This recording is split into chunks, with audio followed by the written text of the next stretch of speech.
Mike Meyers with Richard Chapman for yet another episode of Two Bald Nerds. Richard Chapman, wie geht's, Schatzi?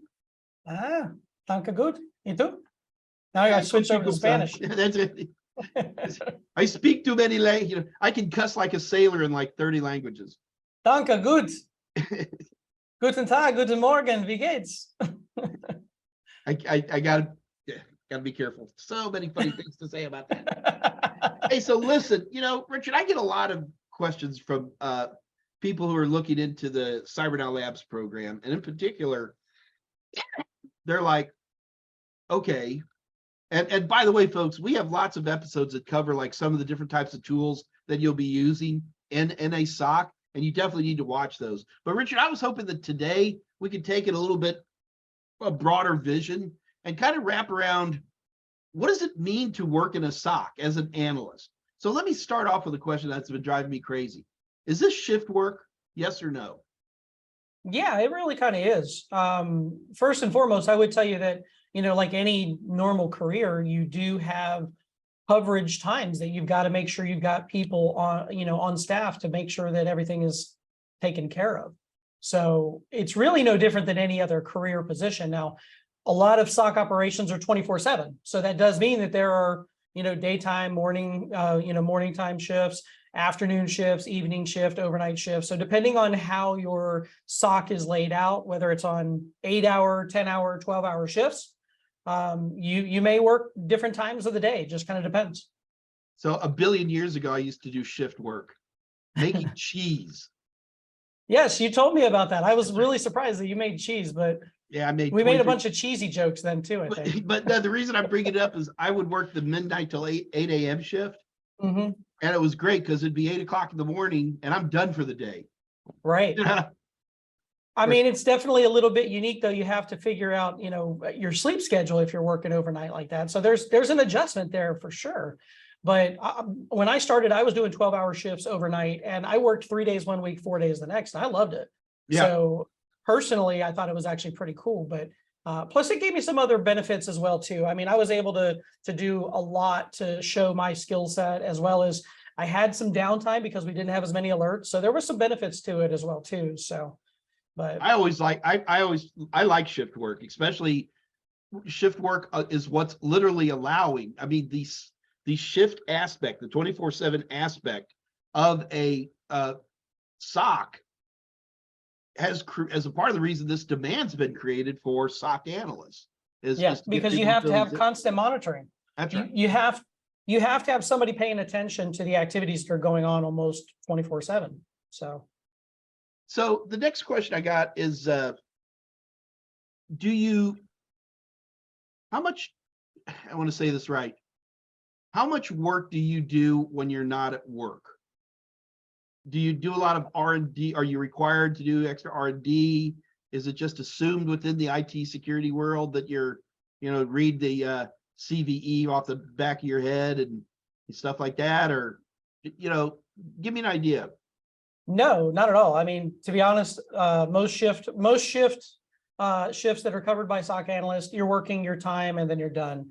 A lot of people like to joke about banker's hours, 9 to 5 or whatever, and then they're done and they don't think about the bank at all. Well, okay, that's kind of the scenario, but you may just be on a different shift if you're working afternoon or evenings or overnight, right? But when I was done, I was done. Now, that didn't mean I didn't read things and do things and build my knowledge, because I enjoy it. So yeah, it was more hobbyist, activity. But yeah, no, there was no requirement for me to continue to do anything outside. My own self growth and knowledge was the reason why I continue to do stuff outside of my SOC. Gotcha. All right. So next question. What percentage of SOC jobs, in your opinion, right now are remote? Ooh, that's a tough one. If you would have asked me this 6 months ago, a year ago, obviously the number was significantly higher. I do think that the number has been dropping. A lot of companies have gone back to either on-site, or a lot of them are still hybrid, actually. I'll be honest, a lot of these upper echelon, people, they kind of saw some benefit in working from home. So they embrace the hybrid mentality, but they also see benefit in having people in the office on, a few days a week. So I would, I don't even know how to put a percentage on that, Mike. I really don't. All right. But I would definitely say the remote opportunities are less now. But a lot of companies have embraced hybrid, so that's kind of a decent balance between the two. Some of them have come back full force. They've brought everybody back into the office and they want everybody there. So I think it's a question of the belief of productivity. Like, what kind of productivity does your team have if they're fully remote versus completely here? Can we find a balance with a hybrid? I'm sure there's some components to that. Plus, a lot of these companies are paying a lot of money for commercial real estate, so they want to use it. Gotcha. So when you're on shift and you're sitting there at your chair and you're watching the lights go by, which I assume there's a lot of that, Sometimes. So it leads to my question, and that is the life of a SOC analyst a lot of hurry up and wait, or pure boredom to pure panic? So I would say that it can go from pure boredom to pure panic. I would say that's a little less likely, although, the good thing about it is we have great things in place. We have good policies and playbooks and run books and so forth that, kind of reduce the panic portion part of it, right? But yeah, you may have a lot of time where there's alerts, there's offenses, or there's notifications, detections, things like that you look into, but the security tools do their job, so that's a good thing. So there's not a lot to do with those other than just overview them and ensure that what you're seeing is exactly what you're thinking it is. But yeah, I mean, if you do have a breach, if you have some sort of activity that pops up, you've got pretty defined guidelines to help guide you through the process, whether it's you that handles it or whether you're working it to a certain point and then escalating that to another analyst with more experience or more knowledge. So, but yeah, I would say it's a mix. When you're coming on shift or when you're leaving shift, is there like a handover kind of process? Yeah, a lot of places refer to it as a turnover call. It's a handoff. It's really just communication between the previous shift that's going home and the shift that's coming on. So it literally takes 5 minutes. In essence, you're just communicating any issues that need to be addressed. Outstanding investigations that didn't get completed, any client requests, any tool outages that have been communicated or not communicated for that matter. To make sure that you've got everything up and running and properly in place so that the SOC can function the way that it's supposed to. Right. So yeah, but just a brief conversation, could be on the phone, could be on Zoom, could be in person, just depends on the organization. All right. So one more question for you, and then I'm done. What percentage of let's just say an 8-hour shift, how many times, let's say it in a week, how's that sound? In a week, how many times does a tier 1 analyst ask for help from a tier 2 analyst? So that varies from. This is assuming somebody is they got the job down. Yeah, it varies. It varies based on quite a few different factors.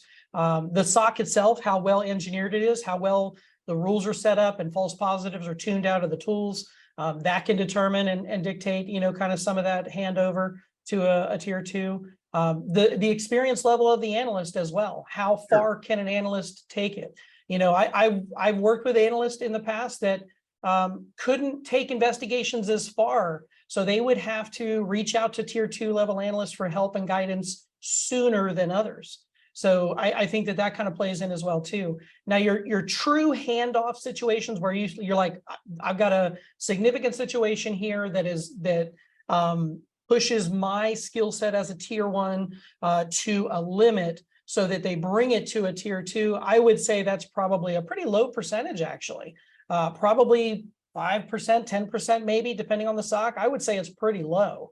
Gotcha. And usually those are the situations that have to be escalated. There's some additional steps that need to be done. There's some additional digging and or urgency. And I put urgency in quotes here, but urgency with the mitigation steps that need to be taken to help remediate that particular threat. So yeah, there's definitely a few things that go into that. One of the things I love about our program is we try to help our analysts be as ready as they possibly can be to take investigations as far as they can.